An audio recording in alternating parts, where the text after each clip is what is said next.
सुबह कहाँ चल दिए साइकिल उठाकर। रात भर खांसी के कारण सोए नहीं हो और सुबह होते ही चल दिए बहादुरी दिखाने। अरे ललिता, तुम समझती नहीं। पिछले 4 दिनों से बेड पर लेटा हूँ। 2 महीने बाद ही मधु की शादी है। पैसे का कोई अता पता नहीं। ऊपर से जो थे वो मेरे इलाज में चले गए। सब कुछ चला जाएगा तो फिर आ जाएगा, लेकिन तुम चले गए तो पूरा परिवार खत्म हो जाएगा। अरे क्या पिताजी हैं? एक तो रात भर खांस खांस कर सोने नहीं दिया और अब 5 बजे से आप लोगों का ड्रामा स्टार्ट हो गया। अरे जब डॉक्टर ने आराम करने को कहा है तो फिर सवेरे सवेरे क्यों कसरत दिखाने पर उतारू हैं? यही जिंदगी है। तुम्हें अभी समझ नहीं आएगा बेटा। जिसका जवान बेटा घर में बैठा हो, जवान बेटी की शादी का पैसा जुटाना हो, वो भला कैसे आराम फरमा सकता है? अरे लेकिन डॉक्टर ने आपको धुएं से दूर रहने की सलाह दी है और चाय की दुकान बिना धुएं के तो हो ही नहीं सकता। जब तुम्हें इतनी फिक्र है बाबूजी की, तो फिर तू ही क्यों नहीं दुकान पर चला जाता?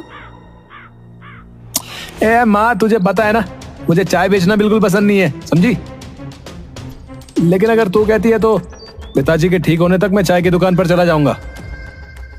राजू रमेश की चाय की दुकान पर जाकर चाय बेचने लगता है, लेकिन राजू हमेशा सोचता कि किस तरह से ज्यादा पैसा कमाया जाए ताकि उन लोगों की दरिद्रता दूर हो सके। तभी राजू का दोस्त गट्टू वहाँ आकर बैठ जाता है। और भाई कैसा है तू? आज चाचा नहीं आए दुकान पे? अरे यार, वो पिताजी की तबीयत जरा खराब चल रही है तो मैंने सोचा आज मैं ही दुकान पर चलूं। अच्छा भाई, बहुत बढ़िया। आज फ्री में 1 कप चाय तो मिलेगी ना भैया? अबे भिखमंगे, कभी तो जेब में 5 रुपए रख लिया कर, विचार होता ही रहता है। अबे भाषण मत दे अब।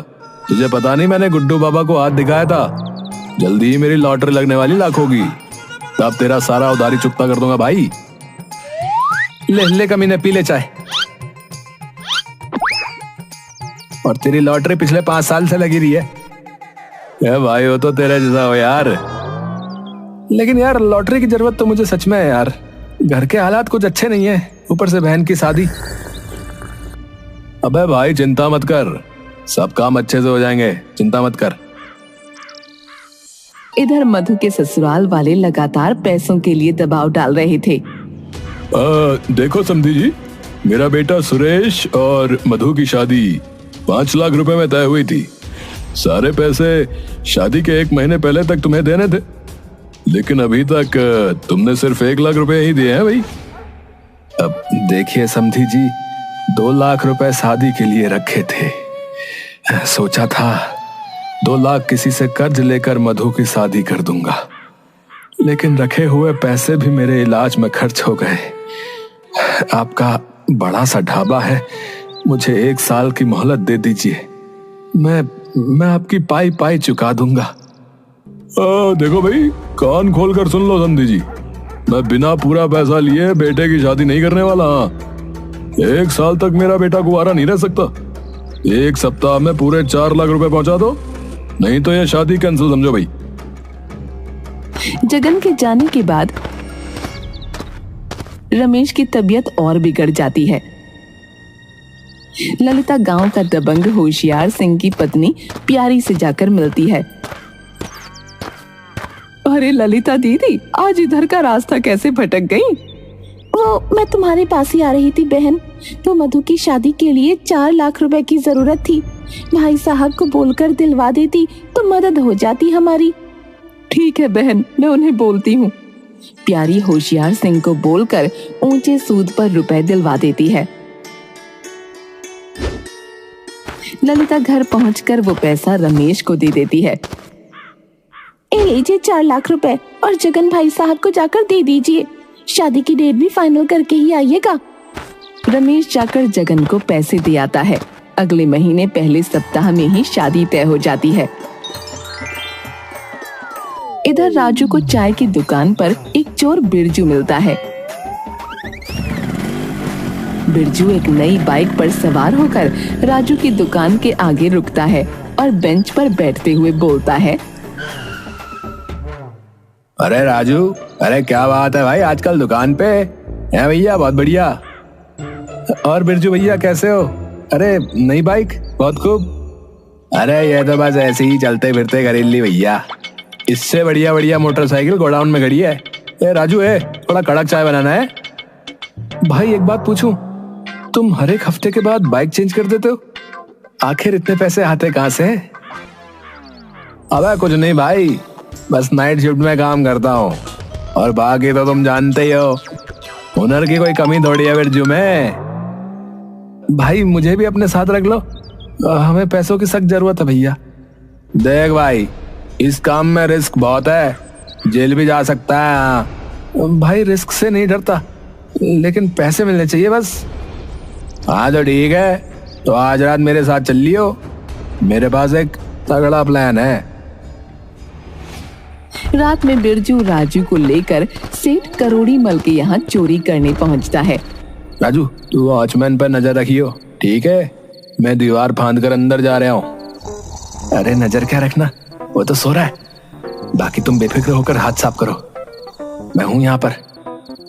धीरे बोलो, धीरे। हमारे प्रोफेशन में बातों से कम इशारों से ज्यादा काम किया जाता है, समझा? कोई बेवकूफी मत करना, समझे?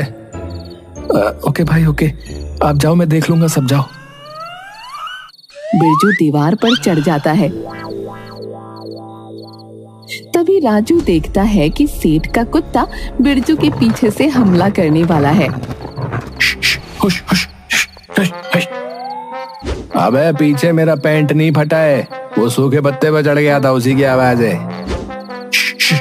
हुश, हुश। अबे गूंगे, कुछ बोलेगा भी या शश हुश हुशी करता रहेगा है? तब तक सेठ का कुत्ता बिरजू का पिछवाड़ा नोच लेता है। जैसे तैसे दीवार से कूदकर बिरजू अपनी जान बचाकर भागता है। अरे मार डाला रे, अरे मेरा पिछवाड़ा बुलडॉग ने लहरा दिया भैया। अबे तुम्हें मैंने नजर रखने को कहा था, अबे तू कर क्या रहा था वहां पर? है कमबख्त ने सारे दांत गड़ा दिए। भाई मैं वही तो इशारे से बता रहा था कि पीछे देखो, पीछे। अबे तुम्हारे मुंह में दही जमी थी क्या? है बोल नहीं सकता था क्या? बोलता कैसे? तुमने तो कहा था कि हमारे प्रोफेशन में बात कम इशारों से ज्यादा काम किए जाते हैं। अबे जब जान पे पड़ी हो तो इमरजेंसी में रूल नहीं देखा जाता बे। वैसे जिस तरह से दीवार से कूदे, मानना पड़ेगा तुम भी कुत्ते से कम नहीं। अबे चलो अभी यहाँ से, कल देखेंगे। और वैसे तुम मेरी तारीफ कर रहे हो या मुझे कुत्ता कह रहे हो बे? दूसरे दिन बिरजू और राजू सेठ करोड़ी मल के यहाँ रात में फिर से धावा बोलते हैं। इस बार राजू कुत्ते के लिए हड्डी लाता है, जिसे वो कैंपस में फेंक देता है। कुत्ता हड्डी चबाने लगता है। इधर दोनों सेठ के घर में घुसकर चोरी करने लगते हैं। तिजोरी साफ करने के बाद जैसे ही दोनों बाहर निकलने लगते हैं, कुत्ता एक बार फिर से बिरजू की तरफ लपकता है, जिसे राजू देख लेता है। राजू एक पत्थर उठाकर जोर से कुत्ते की तरफ फेंकता है। पत्थर सीधा जाकर बिरजू के पिछवाड़े में लगता है। अबे मार डाला रे। सॉरी यार, मैं तो तेरे पीछे पड़े कुत्ते को मार रहा था। अबे गधे, अबे जब कुत्ता बंधा है वो भौंक सकता है, काटेगा कैसे बे? अबे मैं तो उससे दूर था। और वहीं पे पत्थर मारने की क्या जरूरत थी जहाँ कल कुत्ते ने काटा था बे? उन दोनों की आवाज सुनकर सेठ जाग जाता है। भागते हुए राजू को सेठ पहचान लेता है और पुलिस को खबर कर देता है। इधर जगन शगुन लेकर रमेश के यहाँ पहुँचता है। रमेश भाई, ये लो बहू के लिए कुछ कपड़े और मिठाइयाँ हैं। अगले महीने की 6 तारीख का दिन निकला है। राजू बेटा, जा सामान सब अंदर रख दे। तभी वहाँ राजू और बिरजू को खोजते हुए पुलिस आ जाती है। हाँ जी, रमेश चाय वाले का घर यही है के? हाँ हम ही हैं। अब बताइए कैसे आना हुआ? जी आपका ही लड़का है ना राजू? कहाँ है वो? बेटा राजू जरा बाहर तो आना। राजू पुलिस को देख सक पका जाता है। पुलिस उसे पकड़कर हथकड़ी लगा देती है। अब ये सब क्या है? अरे कल रात ये सेठ करोड़ीमल के यहाँ चोरी कर रहा था। पुलिस राजू को ले जाती है। मैं अपने बेटे की शादी किसी चोर उचक्के के यहाँ नहीं कर सकता। कल तुम्हारा पैसा मिल जाएगा, अब मैं चलता हूँ। पर इसमें बेचारी मधु की क्या गलती है? जगन भाई, मैं अपनी पगड़ी तुम्हारे पैर पर रखता हूँ, यह शादी मत तोड़ो। लड़की की शादी टूटने पर समाज में बहुत बदनामी होगी। बदनामी होगी नहीं, बदनामी हो चुकी है भैया। हो सकता है ये 5 लाख जो तुमने मुझे दिए हैं वो भी चोरी गए हो। मैं किसी भी हालत में अब ये शादी तुम्हारे यहाँ नहीं कर सकता, समझे? मधु की शादी टूट जाती है। इधर राजू को 3 महीने की सजा हो जाती है। जेल में राजू सभी को अपने हाथों की बनी चाय पिलाता है। भाई वाह, क्या चाय बनाई है! ऐसी चाय वर्षों के बाद पी। रे राजू, रे तुम इतनी अच्छी चाय बना लेते हो, फिर इस चोर लफंगे के फेरे में कैसे पड़ गए रे? ज्यादा पैसे के लालच में मैं बिरजू के साथ हो लिया। मेरी बहन की शादी भी मेरे कारण टूट गई। रे कोई बात नहीं, कोई बात नहीं। जब जागो तभी सवेरा, समझ लिया? कोई भी काम छोटा नहीं होता, बस उसे पूरी ईमानदारी के साथ किया जाए ना, तो वो तुम्हें मंजिल पर पहुंचा ही देता है। 3 लाख रुपए राजू को जेल से छुड़ाने में लग जाते हैं। ऊपर से होशियार सिंह सूद समेत 6 लाख रुपए रमेश से मांगता है। रमेश का घर तक बिक जाता है। जेल से आने के बाद राजू चाय की दुकान को मसाला चाय के नाम से फिर से खोलता है। शाबाश राजू, बहुत अच्छे। अरे इनसे मिलो, यह है मेरा भतीजा प्रकाश, इसी गांव में टीचर बन के आया है। सोचा तुमसे मिला दूं। आइए सर, ये लीजिए मसाले वाली चाय पीजिए। बहुत अच्छा। इतनी जायकेदार चाय तो शहरों के बड़े बड़े रेस्टोरेंट और कॉफी हाउस में भी नहीं मिलती है। आप शहर में क्यों नहीं ट्राई करते? शहर में खोलने के लिए पूंजी चाहिए, जो मेरे पास अभी नहीं है सर।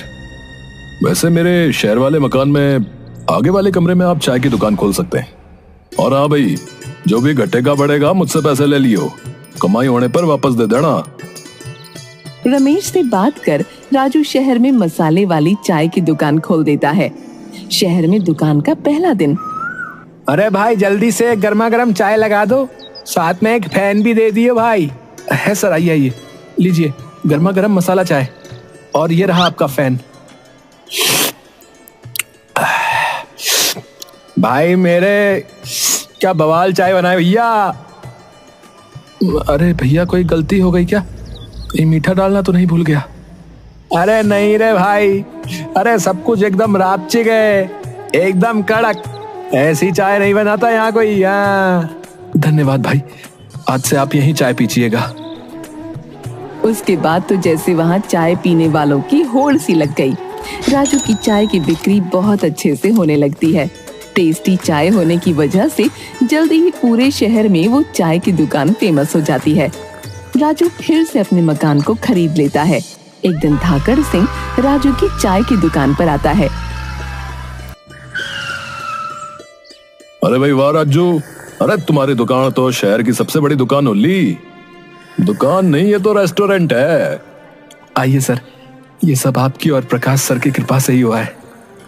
अरे भाई, ये कैश काउंटर पर बैठी सुंदर लड़की कौन है? वो मेरी बहन मधु है। एक अच्छा सा लड़का मिल जाए तो इसकी शादी करवा दूं। अच्छा, तो इसी की शादी टूट ली थी।